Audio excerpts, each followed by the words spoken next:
Hey, Stressed out. where do you need to get to?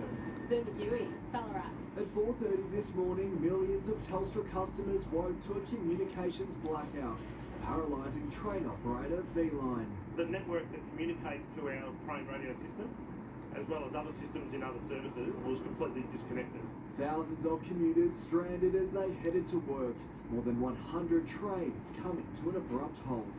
There's no trains going. They're all stuck. I was going to visit my grandma, so she's in Bansdale and she's in hospital at the moment. Only some getting on replacement buses. 4 hours. 4 hours from where? Ballarat. We came and got about 1 hour 45 minutes into it, and then we got shoveled into the city. It's peak hour right now at Southern Cross Station, but rather than the hustle and bustle, trains are at a standstill, and commuters here have no idea when they'll be on their way. They're saying to defer travel where you can. Businesses also hit hard, unable to process payments. I just tried to use my phone to connect with the hotspot. Customers that we knew, which would tell them to come back, but then others that were just happy to just leave because no one carries cash anymore. The outage plunging emergency service teams in the dark too. Please advise, we are still experiencing That's dessert. issues. 32 callers in Victoria unable to get through to 000, 13 in New South Wales. We conduct welfare checks when any call to 000 fails, and we've been doing this.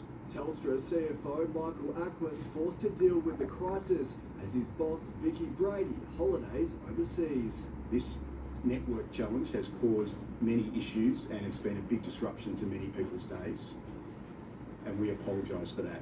The biggest concern for the Federal Communications Minister, 000, 10 months after the deadly Optus outage. Who knew what when? Who was advised of what when? We don't yet know the root cause. Telstra insisting there was nothing sinister, but One Nation's Barnaby Joyce singled out a serial offender. I don't want to be paranoid or conspiracy theorist, but we know there is the capacity for people to affect, or trying to affect,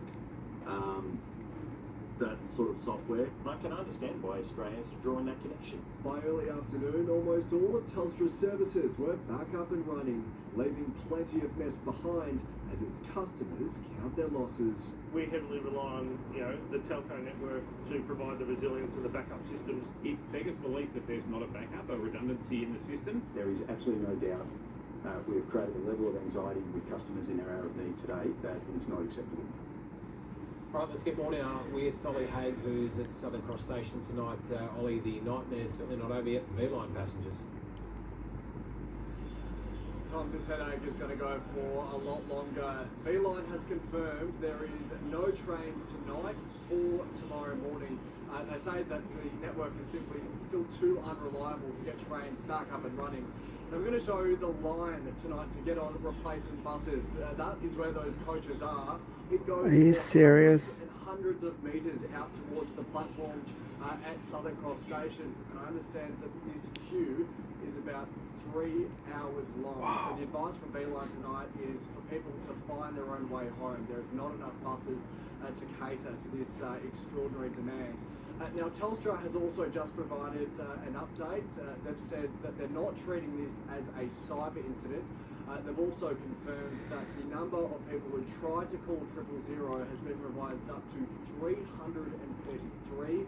6 of them have been referred to emergency services. And for people who might still have devices that are not working tonight, the advice for them is to try and restart their device to try and connect back to the Telstra network. Then, of course, there is compensation. Telstra has indicated that they may be putting compensation on the table. But, of course, Tom, the question remains whether Telstra is going to pay for all of this pain for V-Line customers. Yeah, what an absolute nightmare for everyone there tonight. All right, Ollie Haig with the latest. Thank you.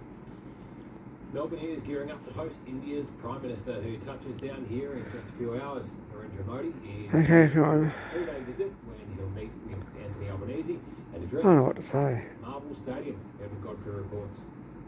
It looks like preparation for a It's off an hour.